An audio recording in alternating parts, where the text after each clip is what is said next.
Hello, അമ്മ മനസ്സിൻ്റെ പുതിയൊരു എപ്പിസോഡിലേക്ക് എല്ലാവർക്കും സ്വാഗതം. ചാനൽ ആദ്യമായിട്ട് കാണുന്നവരാണെങ്കിൽ ഒന്ന് സബ്സ്ക്രൈബ് ചെയ്തിട്ട് ലൈക്ക് ചെയ്യണേ. അങ്ങനെ മേഘയോട് അവളുടെ അച്ഛൻ പറയുന്നുണ്ട്, നിനക്ക് ഈ സ്വത്തുക്കളൊക്കെ എഴുതി തന്ന വിവരം നീ മഹേഷിനോട് പറയണ്ട. കാരണം പിന്നീട് അവൻ എന്തെങ്കിലും ഒരു ക്രിമിനൽ കാര്യങ്ങൾ ചെയ്തെന്ന് വരാം. അതുകൊണ്ട് ഇനി നീ മഹേഷുമായിട്ട് കുറച്ചൊന്ന് ഡിസ്റ്റൻസിലിട്ട് നിൽക്കുന്നതായിരിക്കും നല്ലത്. അപ്പോൾ അത് ശരിയാണെന്ന് മേഘയ്ക്കും തോന്നുകയാണ്. അപ്പോൾ അയാൾ പറയുന്നുണ്ട്, അവനെപ്പറ്റി ആലോചിച്ചിട്ട് നീ ടെൻഷൻ ആവണ്ട, അവനെ ഇനി എന്താ ചെയ്യണ്ടേന്ന് എനിക്കറിയാം. ശരി അച്ഛാ. മേഘയും സന്തോഷത്തോടെ പറയാണ്, ഞാൻ പോയിട്ട് എൻ്റെ ലോയറായിട്ടുള്ള ഫ്രണ്ടിനെ കണ്ടതിന് ശേഷം അച്ഛനോട് ബാക്കിയുള്ള കാര്യങ്ങളൊക്കെ പറയാം. ശരി മോളെ. അദ്ദേഹം അവളെ യാത്രയാക്കുകയാണ്.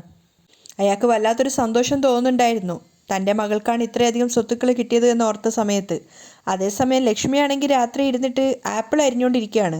പക്ഷേ ആപ്പിൾ അരിയുന്നതിലൊന്നും അല്ല അവരുടെ ശ്രദ്ധ ഉണ്ടായിരുന്നത്. അവരുടെ മനസ്സ് മുഴുവൻ രാവിലെ ക്ഷേത്രത്തിൽ വെച്ചിട്ട് സിദ്ധാർത്ഥും ചന്ദ്രികയും മലരും കൂടെ ഒന്നിച്ച് നടന്നു വരുന്ന ആ ഒരു ഭാഗം തന്നെയാണ് ഓർത്തുകൊണ്ടേയിരിക്കുന്നത്. അവരുടെ മുഖത്തൊരു പുഞ്ചിരി ഉണ്ടായിരുന്നു. കാരണം ചന്ദ്രികയ്ക്ക് സിദ്ധാർത്ഥ് ആപ്റ്റാണെന്ന് അവർക്ക് നന്നായിട്ട് തോന്നുന്നുണ്ട്. ആ സമയത്താണ് മഹേന്ദ്രൻ അങ്ങോട്ടേക്ക് വരുന്നത്. മഹേന്ദ്രൻ നോക്കുന്ന സമയത്ത് ഒരു പാത്രം നിറയെ ആപ്പിൾ അരിഞ്ഞുകൊണ്ടേ ഇരിക്കുകയാണ് ലക്ഷ്മി.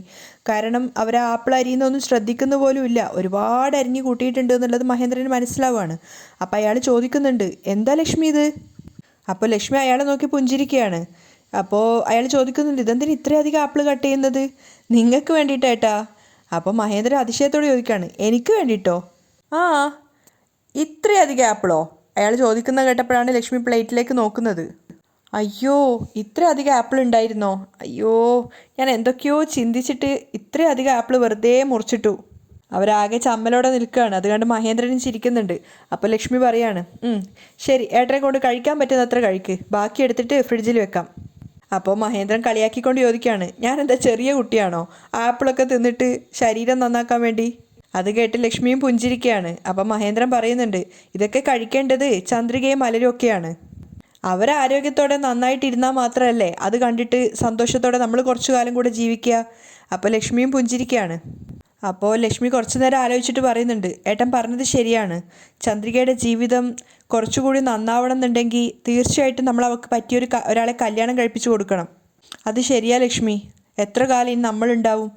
മഹേന്ദ്രനും ടെൻഷനോടെ പറയാണ്, നമ്മുടെ കാലശേഷവും ചന്ദ്രികയും മലരിനെയും നോക്കാൻ ആരെങ്കിലും ഒരാൾ വേണമല്ലോ.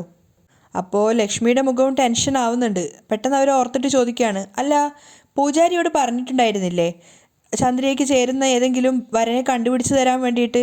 അദ്ദേഹം ആരെങ്കിലും കൊണ്ടുവന്നോ? ആ സമയത്താണ് ജാനകി അത് കേട്ടുകൊണ്ട് അങ്ങോട്ടേക്ക് വരുന്നത്. അപ്പോൾ മഹേന്ദ്രനും ലക്ഷ്മിയും ജാനകിയെ കാണുന്നില്ല. അപ്പോൾ മഹേന്ദ്രൻ ലക്ഷ്മിയോട് പറയുന്നുണ്ട്, അദ്ദേഹം ഒരുപാട് വരന്മാരെ കൊണ്ടുവന്നു, പക്ഷേ ചന്ദ്രികയ്ക്ക് മാച്ചായ ആരും അതിലില്ല. അത് കേട്ടതും ലക്ഷ്മിയുടെ മുഖവും വാടുകയാണ്. അപ്പോൾ മഹേന്ദ്രനും സങ്കടത്തോടെ പറയുന്നുണ്ട്, എപ്പോഴാണ് ചന്ദ്രികയ്ക്ക് ചേരുന്ന ഒരാളെ കിട്ടുകയെന്ന് അറിയില്ല ലക്ഷ്മി. അപ്പോൾ ലക്ഷ്മി അദ്ദേഹത്തെ സമാധാനിപ്പിക്കുകയാണ്, ദൈവം വിചാരിച്ച പെട്ടെന്ന് തന്നെ ചന്ദ്രികയ്ക്ക് ചേരുന്ന ഒരാളെ നമ്മുടെ കൺമുന്നിൽ കൊണ്ടുവരും. മഹേന്ദ്രൻ അവിടെ ഇരുന്നിട്ട് ആപ്പിൾ കഴിച്ചുകൊണ്ട് ചോദിക്കുകയാണ്, അല്ല ലക്ഷ്മി, ചന്ദ്രികയ്ക്ക് എങ്ങനെയുള്ള വരനെ കിട്ടണമെന്നാണ് നീ ആഗ്രഹിക്കുന്നത്? അവരുടെ സംസാരം കേട്ടുകൊണ്ട് ജാനകി അവിടെ ഇരിപ്പുണ്ടായിരുന്നു. ആ സമയത്ത് സന്തോഷത്തോടെയും പുഞ്ചിരിച്ചുകൊണ്ട് ലക്ഷ്മി പറയുന്നുണ്ട്, ഞാൻ പറയുന്നത് തെറ്റാണെങ്കിൽ ഏട്ടൻ എന്നോട് ക്ഷമിക്കണം. ക്ഷേത്രത്തിൽ വെച്ചിട്ട് സിദ്ധാർത്ഥും ചന്ദ്രികയും ഒന്നിച്ച് നടന്നു വരുന്നത് കണ്ടപ്പോൾ എന്തോ എൻ്റെ കണ്ണിന് അതൊരു നല്ല സന്തോഷം തന്നൊരു കാഴ്ചയായിരുന്നു. അവരൊന്നിച്ച് നടന്നു വരുമ്പോഴുള്ള ജോഡിപ്പൊരുത്തം കാണാൻ അത്രയേറെ ഭംഗിയുണ്ടായിരുന്നു. മലരിൻ്റെ കൈ പിടിച്ചിട്ട് സിദ്ധാർത്ഥ് ചന്ദ്രികയ്ക്കൊപ്പം നടന്നു വരുന്നത് കാണുമ്പോൾ ശരിക്കും ഒരു ഹസ്ബൻഡും വൈഫും കുട്ടിയെയും കൂട്ടിയിട്ട് വരുന്നത് പോലെയുണ്ട്. അത് കേട്ടതും ജാനകി വല്ലാതെ ഷോക്കാവുകയാണ്. മഹേന്ദ്രനും അത് കേട്ട് പുഞ്ചിരിക്കുന്നുണ്ട്. അപ്പോൾ ലക്ഷ്മി പറയുന്നുണ്ട്, ചന്ദ്രികയ്ക്ക് സിദ്ധാർത്ഥിനെ പോലെ അവളെ നന്നായിട്ട് മനസ്സിലാക്കുന്ന, അവളുടെ സ്വപ്നങ്ങൾക്കൊപ്പം യാത്ര ചെയ്യാൻ പറ്റുന്ന, അവളെ ഒരു തരത്തിലും ബുദ്ധിമുട്ടിക്കാത്ത, അവളുടെ സ്വപ്നങ്ങളൊക്കെ യാഥാർത്ഥ്യമാക്കി കൊടുക്കുന്ന ഒരു നല്ല ഭർത്താവിന് വേണം നമ്മൾ കണ്ടെത്തി കൊടുക്കാൻ. ജാനകി ഇങ്ങനെ ഷോക്കായിട്ടിരിക്കുന്ന സമയത്താണ് മഹേന്ദ്രൻ പറയുന്നത്, സിദ്ധാർത്ഥ് ചന്ദ്രിക ഇഷ്ടമാണെന്ന് ഒരു വാക്ക് പറഞ്ഞെന്ന് വെക്ക്, അടുത്ത നിമിഷം ഞാൻ ചന്ദ്രികയുടെയും സിദ്ധാർത്ഥിൻ്റെയും കല്യാണം നടത്തി കൊടുക്കും. അത് കേട്ടതും ജാനകി ആകെ ഞെട്ടിത്തരിച്ചിരിക്കുകയാണ്. അപ്പോൾ മഹേന്ദ്രൻ ലക്ഷ്മിയോട് പറയുന്നുണ്ട്, പക്ഷേ സിദ്ധാർത്ഥിൻ്റെ മനസ്സിൽ എന്താ ഉള്ളതെന്ന് ആർക്കാ അറിയാം? അതുമാത്രമല്ല, ചന്ദ്രികയ്ക്കാണെങ്കിൽ ഈ കല്യാണം കഴിഞ്ഞൊരു കുട്ടിയുണ്ട്. അതുകൊണ്ടാണ് ഞാൻ സിദ്ധാർത്ഥിനോട് ഈ കാര്യം പറയുകയേ ചെയ്യാത്തത്. അല്ലെങ്കിൽ തീർച്ചയായിട്ടും ഞാൻ സിദ്ധാർത്ഥിനോട് ഈ കാര്യം പറഞ്ഞേനെ. ആ സമയത്ത് ജാനകി ദേഷ്യത്തോടെ മനസ്സിൽ ചിന്തിക്കുകയാണ്, എൻ്റെ ദൈവമേ, എൻ്റെ മോനെ ചന്ദ്രിക പ്രണയിക്കുന്നുണ്ടെന്ന് പറഞ്ഞിട്ട് വിരട്ടിയിട്ട് അവളെ ഈ വീട്ടിൽ നിന്ന് പറഞ്ഞു വിടാമെന്ന് വിചാരിച്ചപ്പോൾ ഇവർ രണ്ടാളും തന്നെ ചന്ദ്രികയെ കൊണ്ട് സിദ്ധാർത്ഥിനെ കല്യാണം കഴിപ്പിക്കണം എന്നാണല്ലോ ആലോചിക്കുന്നത്. എന്തൊരു വിധിയാണിത്! എൻ്റെ മോൻ ഇവരുടെ ഓഫീസിലാണ് ജോലി ചെയ്യുന്നതെന്ന് വിചാരിച്ചിട്ട് ഇവർ ഒരു വേലക്കാരിയെ കൊണ്ടാണോ എൻ്റെ മോനെ കല്യാണം കഴിപ്പിക്കാൻ ആഗ്രഹിക്കുന്നത്? ചേട്ടനും ചേച്ചിയും എൻ്റെ കുടുംബത്തെപ്പറ്റി ഇത്രയേറെ തരംതാണിട്ടാണോ ചിന്തിച്ചിട്ടുണ്ടായിരിക്കുന്നത്? ഇനി ഇതിനെപ്പറ്റി ഇവരോട് പറഞ്ഞിട്ട് ഒരു കാര്യവുമില്ല. ജാനകി ദേഷ്യത്തോടെ അവിടുന്ന് പോവുകയാണ്. ആ സമയത്താണ് ലക്ഷ്മി ജാനകിയെ കാണുന്നത്. മഹേന്ദ്രൻ തിരിഞ്ഞു നോക്കുകയാണ്. ഏയ് ജാനകി, എന്തെങ്കിലും വേണോ? അദ്ദേഹം ചോദിച്ചു കേട്ടപ്പോൾ ജാനകി പറയുന്നുണ്ട്, ഒന്നും വേണ്ടേട്ടാ. കുറച്ചു നേരം ഒരു ദേഷ്യം പിടിച്ച പോലെ തന്നെയാണ് ജാനകി ഇരിക്കുന്നത്. അതിനുശേഷം അവർ പറയുന്നുണ്ട്, നാളെ ആരതിയെ പെണ്ണ് കാണാൻ വരുന്നുണ്ട്. പെണ്ണ് കണ്ടതിന് ശേഷം പെട്ടെന്ന് തന്നെ നിശ്ചയം കൂടി നോക്കാമെന്നാണ് അവർ പറഞ്ഞിട്ടുള്ളത്. അത് കേട്ട സമയത്ത് മഹേന്ദ്രനും ലക്ഷ്മിയും പരസ്പരം സന്തോഷത്തോടെ നോക്കി പുഞ്ചിരിക്കുകയാണ്. അപ്പോൾ ജാനകി അവരോട് പറയുന്നുണ്ട്, നിങ്ങൾ രണ്ടുപേരും നാളെ വീട്ടിൽ തന്നെ ഉണ്ടാവണം. അത് പറഞ്ഞിട്ട് പോവാമെന്ന് കരുതി വന്നതാ. അപ്പോൾ മഹേന്ദ്രൻ സന്തോഷത്തോടെ പറയുന്നുണ്ട്, ഇതൊക്കെ പറയാൻ എന്താ ജാനകി? ആരതി എൻ്റെ മോളെ പോലെയല്ലേ. അവളുടെ കല്യാണം ഞാൻ തന്നെ മുൻപന്തിയിൽ നിന്ന് നടത്തി കൊടുക്കും. നീ ഒരു കാരണവശാലും ടെൻഷൻ അടിക്കണ്ട, സമാധാനമായിട്ട് പൊയ്ക്കോ. ശരിയേട്ടാ എന്ന് പറഞ്ഞിട്ട് ജാനകി അവിടുന്ന് പോവുകയാണെങ്കിൽ അവരുടെ മനസ്സ് നിറച്ചും ദേഷ്യമാണ്. കാരണം സിദ്ധാർത്ഥിനെ കൊണ്ട് ചന്ദ്രികയെ കല്യാണം നടത്തിക്കാന്നുള്ള അവരുടെ ആ ഒരു വാക്ക് കേട്ട സമയത്ത്. രാവിലെ നേരം പുലർന്നപ്പോൾ തന്നെ ലക്ഷ്മി നോക്കുമ്പോൾ ചന്ദ്രിക വീടൊക്കെ തുടക്കുകയാണ്. അപ്പോൾ അവർ ചോദിക്കുന്നുണ്ട്, മോളെ ഇന്നലെയല്ലേ മോപ്പ് വെച്ചിട്ട് വീട് മുഴുവനായിട്ട് തുടച്ചത്, ഇന്നെന്തിനാ വീണ്ടും തുടക്കുന്നത്? അപ്പോൾ ചന്ദ്രിക സന്തോഷത്തോടെ പറയാണ്, ഏയ് അത് പ്രത്യേകിച്ചൊന്നുമില്ല അമ്മ. എന്താന്ന് വെച്ചാൽ ഇന്ന് ആരതിയെ പെണ്ണ് കാണാൻ വേണ്ടിയിട്ട് അവളുടെ വീട്ടുകാരൊക്കെ വരുമല്ലോ, അതുകൊണ്ടാണ് ഞാൻ തുടക്കുന്നത്. അവർ വരുന്ന സമയത്ത് വീടൊക്കെ നല്ല വൃത്തിയുണ്ടെങ്കിൽ നന്നായിരിക്കുമല്ലോ. അതുകൊണ്ടാണ് ഞാൻ രാവിലെ തന്നെ വീട് തുടക്കാമെന്ന് വിചാരിച്ചത്. അത് കേട്ടപ്പോൾ ലക്ഷ്മിക്ക് ആകെ ഒരു സങ്കടം തോന്നുകയാണ്. അവർ പറയുന്നുണ്ട്, മതി ചന്ദ്രിക തുടച്ചത്, വീടൊക്കെ നല്ല വൃത്തി തന്നെയാണുള്ളത്. അപ്പോൾ ചന്ദ്രിക സന്തോഷത്തോടെ പറയുന്നുണ്ട്, അയ്യോ അതൊന്നും സാരമില്ലമ്മ, ഇതേ കുറച്ചുകൂടിയേ തുടക്കാനുള്ളൂ. ഇത് ഞാനേ പെട്ടെന്ന് തുടച്ച് തീർക്കാട്ടോ. ചന്ദ്രിക സന്തോഷത്തോടു കൂടി തന്നെ ബാക്കി കൂടെ തുടക്കുകയാണ്. ആ സമയത്ത് ലക്ഷ്മി സങ്കടത്തോടെ ചിന്തിക്കുന്നുണ്ട്, നീ ഈ വീട്ടിലെ മഹാറാണിയാണ് മോളെ ചന്ദ്രികെ. പക്ഷേ നീ ഈ വീട്ടിലെ വെറും ഒരു വേലക്കാരിയാണെന്നാണ് നീ കരുതുന്നത്. എത്രയും പെട്ടെന്ന് തന്നെ ഞാനും നിൻ്റെ അച്ഛനും നീ ആരാണെന്നുള്ളത് നിന്നെ അറിയിക്കുന്നതാണ്. തൻ്റെ മകളവിടുന്ന് കഷ്ടപ്പെടുന്നത് കാണുമ്പോൾ ലക്ഷ്മിക്ക് വല്ലാത്ത സങ്കടം തോന്നുന്നുണ്ടായിരുന്നു. ആ സമയത്ത് മുകളിൽ ആരതിയെ ഒരുക്കിക്കൊണ്ടിരിക്കുകയാണ് മേഘ. പെണ്ണ് കാണാൻ വരുമ്പോഴേക്കും അടിപൊളിയാക്കി ഡ്രസ്സൊക്കെ ചേഞ്ച് ചെയ്ത് സുന്ദരിയാക്കുന്നുണ്ട്. ആ സമയത്ത് ചന്ദ്രിക കുറച്ച് പൂവൊക്കെ ആയിട്ട് മുകളിലേക്ക് പോകുന്നുണ്ട്, മുല്ലപ്പൂവൊക്കെ ആയിട്ട്. അപ്പോൾ ലക്ഷ്മി ചോദിക്കുന്നുണ്ട്, ചന്ദ്രിക ഇതെവിടെയാണ് പൂവൊക്കെ ആയിട്ട് പോകുന്നത്? അപ്പോൾ ചന്ദ്രിക പറയുന്നുണ്ട്, ആരതിയെ പെണ്ണ് കാണാൻ വരികയല്ലേ അമ്മ, അതുകൊണ്ട് അവളുടെ തലയെ ചൂടാൻ വേണ്ടി കൊണ്ടുപോവുക. ശരി ശരി കൊണ്ടുപോയിക്കോ, ലക്ഷ്മിയും പുഞ്ചിരിച്ചുകൊണ്ട് പറയാണ്. അപ്പോൾ ചന്ദ്രിക മുകളിലേക്ക് പോകുന്നുണ്ട്. ആ സമയത്ത് ആരതിയെ ഒരുക്കി അടിപൊളിയാക്കിയതിന് ശേഷം മേഘ പറയുന്നുണ്ട്, അയ്യോ ആരതി നല്ല അടിപൊളി സുന്ദരി ആയിട്ടുണ്ട്, ഒരു കല്യാണ പെണ്ണിൻ്റെ ലക്ഷണമൊക്കെ വന്നിട്ടുണ്ട് നിനക്ക്. അപ്പോൾ ആരതി പറയുന്നുണ്ട്, അയ്യോ കളിയാക്കാതെ മേഘ. അപ്പോഴേക്കും ചന്ദ്രികയും വന്നിട്ട് പൂവെടുത്തിട്ട് ആരതിക്ക് നേരെ കൊടുക്കുകയാണ്. ആരതി എന്നാ ഈ പൂവ് തലയിൽ വെച്ചോ. ആഹാ ഇത് കൊള്ളാലോ, എനിക്ക് ഇഷ്ടമുള്ളതുപോലെ തന്നെ നടുവിൽ റോസാ പൂവൊക്കെ വെച്ചിട്ടാണല്ലോ കെട്ടിയിട്ടുള്ളത് ചന്ദ്രികയെ. അവൾ രണ്ട് കൈയും നീട്ടി അത് വാങ്ങിക്കുകയാണ്. അപ്പോൾ ചന്ദ്രികയും പറയുന്നുണ്ട്, നിനക്ക് ഇഷ്ടപ്പെട്ടെന്ന് അറിയുന്നത് കൊണ്ട് ഇങ്ങനെ കെട്ടിയത്. Thank you. ആരതി അത് വാങ്ങിയിട്ട് ചന്ദ്രിക തിരിച്ചു പോകുന്ന സമയത്ത് മേഘ പറയുന്നുണ്ട്, ചന്ദ്രിക ചെക്കൻ്റെ വീട്ടുകാർ വരുമ്പോഴേക്കും ആപ്പിൾ ജ്യൂസും ഓറഞ്ച് ജ്യൂസും ഒക്കെ ഉണ്ടാക്കി വെക്ക്. ശരി മേഘ. ചന്ദ്രിക അവിടുന്ന് പോവുകയാണ്. അതിനുശേഷം ആ പൂവ് മേഘ ആരതിയുടെ തലയിൽ ചൂടിക്കൊടുക്കുന്നുണ്ട്. ചന്ദ്രിക താഴെ വന്ന് അടുക്കളയിൽ വെച്ചിട്ട് ആപ്പിളും ഓറഞ്ചും ഒക്കെ റെഡിയാക്കുകയാണ് ജ്യൂസ് അടിക്കാൻ വേണ്ടിയിട്ട്. ആ സമയത്ത് ചെക്കൻ്റെ വീട്ടുകാരെ കാത്തു നിൽക്കുകയാണ് മഹേന്ദ്രനും അച്ഛനും ലക്ഷ്മിയും. അപ്പോൾ മുത്തശ്ശൻ പറയുന്നുണ്ട്, അയ്യോ മഹേന്ദ്ര, ഇന്ന് ആരതിയെ പെണ്ണ് കാണാൻ വരുന്ന വാസുവിന് അറിയുന്നതല്ലേ, പിന്നെ എന്തിന് ഇയാൾ ഈ സമയത്ത് ബാംഗ്ലൂരിൽ പോയിട്ടുള്ളത്?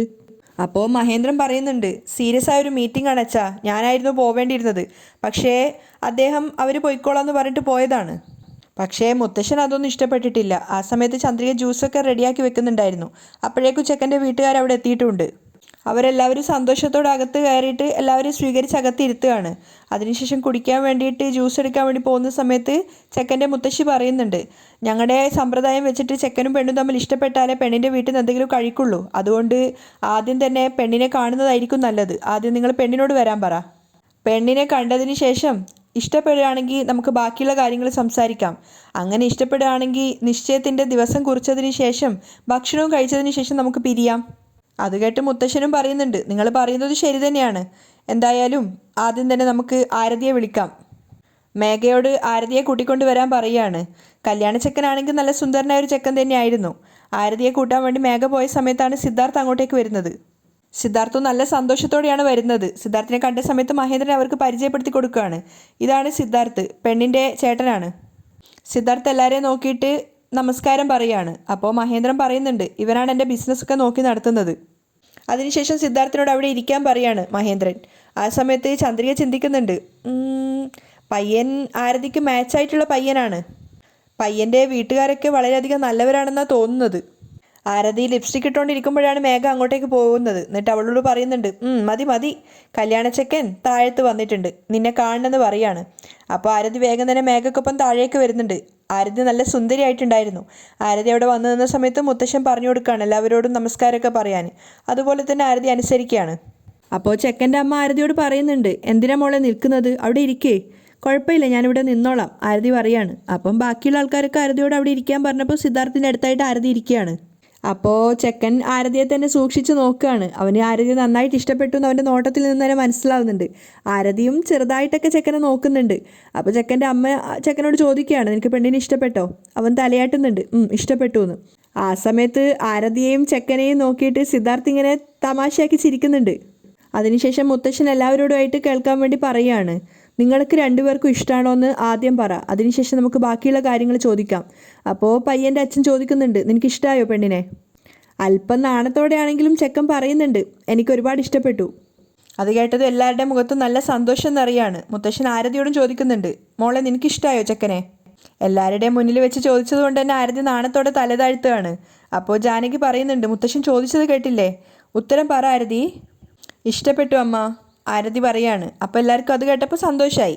അപ്പോൾ മുത്തശ്ശൻ പറയുന്നുണ്ട്, സമാധാനമായി, സന്തോഷമായി, പെണ്ണിനും ചെക്കനും പരസ്പരം ഇഷ്ടപ്പെട്ടു, ഇനി നമുക്ക് സംസാരിക്കാനുള്ളത് സംസാരിക്കാം. പയ്യൻ്റെ അച്ഛനോടപ്പോൾ മഹേന്ദ്രൻ പറയുന്നുണ്ട്, ആരതി എൻ്റെ മോളെ പോലെയാണ്, അവൾക്ക് വേണ്ടി ഞാൻ എന്തും ചെയ്യും, നിങ്ങൾക്ക് എന്താ വേണ്ടതെന്ന് പറഞ്ഞാൽ മതി, അത് ഞാൻ കൃത്യമായിട്ട് ചെയ്തോളാം. അപ്പോൾ ചെക്കൻ്റെ അച്ഛൻ പറയുന്നുണ്ട്, നിങ്ങളെപ്പറ്റിയും നിങ്ങളുടെ കുടുംബത്തെ പറ്റിയൊക്കെ എനിക്ക് നന്നായിട്ട് അറിയാം. ഞങ്ങളെ സംബന്ധിച്ചിടത്തോളം പയ്യനും പെണ്ണിനും പരസ്പരം ഇഷ്ടപ്പെട്ടാൽ മതി. പെണ്ണിനെ ഞങ്ങളുടെ വീട്ടിലേക്ക് അയച്ചാൽ മാത്രം മതി. അതല്ലാതെ നിങ്ങൾ തരുന്നത് മറ്റുള്ളതൊന്നും വാങ്ങേണ്ട ആവശ്യം ഞങ്ങൾക്കില്ല. ഞങ്ങളെക്കുറിച്ചും നിങ്ങൾ കേട്ടിട്ടുണ്ടാവും എന്നാണ് കരുതുന്നത്. നിങ്ങളെപ്പോലെ തന്നെ ഞങ്ങൾക്കും ഒരുപാട് ബിസിനസ്സും സ്വത്തുക്കളൊക്കെ ഉണ്ട്. അതുകൊണ്ട് തന്നെ ഈ നാട്ടിൽ നടക്കുന്ന ഒരു ആചാരങ്ങളും നമുക്ക് വേണമെന്നില്ല. ഇവിടെ പെണ്ണിനും ചെക്കനും പരസ്പരം ഇഷ്ടപ്പെട്ടിട്ടുണ്ട്, അതുകൊണ്ട് അവരെ സന്തോഷത്തോടെ നമുക്ക് കല്യാണം നടത്താം, അത്രയേ ഉള്ളൂ. അത് കേട്ടപ്പോൾ എല്ലാവർക്കും സന്തോഷമാവുകയാണ്. മാത്രമല്ല മഹേന്ദ്രൻ പറയുന്നുണ്ട്, ഒരുപാട് സന്തോഷം, നിങ്ങൾ പറയുന്നത് കേട്ടാൽ തന്നെ മനസ്സിലാവും നിങ്ങൾ വലിയൊരു മനുഷ്യനാണ്, വളരെയധികം അന്തസ്സുള്ളവരാണ്. എന്നാലും ഞങ്ങളുടെ കുട്ടിക്ക് ചെയ്യേണ്ടതൊക്കെ ഞങ്ങൾ കൃത്യമായിട്ട് ചെയ്യും, അതുമാത്രം നിങ്ങൾ വേണ്ടാന്ന് പറയരുത്. അപ്പോൾ അയാളും പറയുന്നുണ്ട്, ഇതിൻ്റെ അപ്പുറം എനിക്ക് പ്രത്യേകിച്ചൊന്നും പറയാനില്ല, നിങ്ങളുടെ ഇഷ്ടം പോലെ, നിങ്ങളുടെ കുട്ടിക്ക് എന്താ നിങ്ങൾ ചെയ്യണമെന്ന് ആഗ്രഹിക്കുന്നതെന്ന് വെച്ചാൽ ചെയ്തോളൂ. അങ്ങനെ എല്ലാവരും സന്തോഷത്തോടെയാണ് ഉള്ളത്. മുത്തശ്ശൻ പറയുന്നുണ്ട്, ഇനി എന്താ പ്രത്യേകിച്ച്, ഇപ്പം തന്നെ കല്യാണ നിശ്ചയത്തിനുള്ള നാൾ കുറിക്കാലോ അല്ലേ. അങ്ങനെ ജോത്സ്യൻ്റെ കയ്യിൽ ആരതിയുടെയും അതുപോലെ തന്നെ ആ പയ്യൻ്റെയും ജാതകം കൊടുക്കുകയാണ്. ഒരല്പനേരം എല്ലാവരെയും ടെൻഷൻ അടുപ്പിച്ചെങ്കിലും അതിനുശേഷം അയാൾ പറയുന്നുണ്ട്, നല്ല പൊരുത്തമുള്ള ജാതകമാണ്, ഇവരുടെ കല്യാണം നടത്താൻ നല്ലതാണെന്നൊക്കെ പറയുകയാണ്. വരുന്ന വെള്ളിയാഴ്ച വളരെ നല്ലൊരു ദിവസമാണ്, അന്ന് തന്നെ നിശ്ചയം ചെയ്യാമെന്ന് അയാൾ പറയാന്ന്. അപ്പോൾ എല്ലാവരും അത് സന്തോഷത്തോടെ സ്വീകരിക്കുന്നുണ്ട്. അപ്പം മഹേന്ദ്രൻ പറയാണ്, അപ്പോൾ നമ്മളെല്ലാവരും സംസാരിച്ച് കഴിഞ്ഞല്ലോ, ഇനി നമുക്ക് എന്തെങ്കിലും ഭക്ഷണം കഴിക്കാമല്ലോ അല്ലേ? ഓ തീർച്ചയായിട്ടും, ഇനി നമുക്ക് ഭക്ഷണം കഴിക്കാം. അപ്പോൾ ചന്ദ്രികയോട് മഹേന്ദ്രൻ പറയാണ് ഭക്ഷണമൊക്കെ എടുത്ത് വരാൻ വേണ്ടിയിട്ട്. അവളും സന്തോഷത്തോടെ പോയിട്ട് പലഹാരങ്ങളൊക്കെ എടുത്ത് വരികയാണ്. പക്ഷേ ചന്ദ്രികയെ കാണുന്തോറും ജാനകിക്ക് ദേഷ്യം വരുന്നുണ്ടായിരുന്നു. ചന്ദ്രികയാണെങ്കിൽ അകത്ത് പോയിട്ട് പലഹാരങ്ങളൊക്കെ എടുത്തു വരുന്ന സമയത്ത് മലര് അവരുടെ അടുത്തേക്ക് വന്ന് നിന്നിട്ടുണ്ടായിരുന്നു. ചന്ദ്രിക കൊണ്ടുവച്ച പലഹാരങ്ങൾ നോക്കിയിട്ട് പയ്യൻ്റെ അച്ഛൻ പറയുന്നുണ്ട്, ആഹാ ഇത് കൊള്ളാലോ, മുറുക്ക്, അച്ചപ്പം, അങ്ങനെ ഞാൻ കുട്ടിക്കാലത്ത് കഴിച്ച എല്ലാ പലഹാരങ്ങളും ഉണ്ടല്ലോ. അങ്ങനെ അയാൾ സന്തോഷത്തോടെ അതിൽ നിന്നൊരു പലഹാരം എടുത്ത് കഴിക്കുകയാണ്. അത് കണ്ടിട്ട് കല്യാണച്ചക്കന് ചമ്മലാവുന്നുണ്ട്. അമ്മാ അച്ഛനൊരു കാര്യം. ആ സമയത്താണ് മലര പലഹാരത്തിൻ്റെ പാത്രത്തിലേക്ക് നോക്കുന്നത്. ഹായ്, കടലമിഠായിയാ. അവൾ പോയിട്ട് അതിൽ നിന്നൊരു കടലമിഠായി എടുത്തിട്ട് കഴിക്കുകയാണ്. അവിടെ കൂടി നിന്ന മറ്റാർക്കും അതൊരു ബുദ്ധിമുട്ടായിട്ട് തോന്നിയിട്ടില്ലെങ്കിലും ജാനകിക്ക് അത് വല്ലാത്തൊരു ദേഷ്യമാണ് തോന്നുന്നത്. മലര് പോയിട്ട് അങ്ങനെ ആ പലഹാരം എടുത്ത് കഴിക്കുന്നത് കണ്ടപ്പോൾ. അവിടെയാണ് ഇന്നത്തെ എപ്പിസോഡ് വൈൻഡപ്പ് ചെയ്യുന്നത്.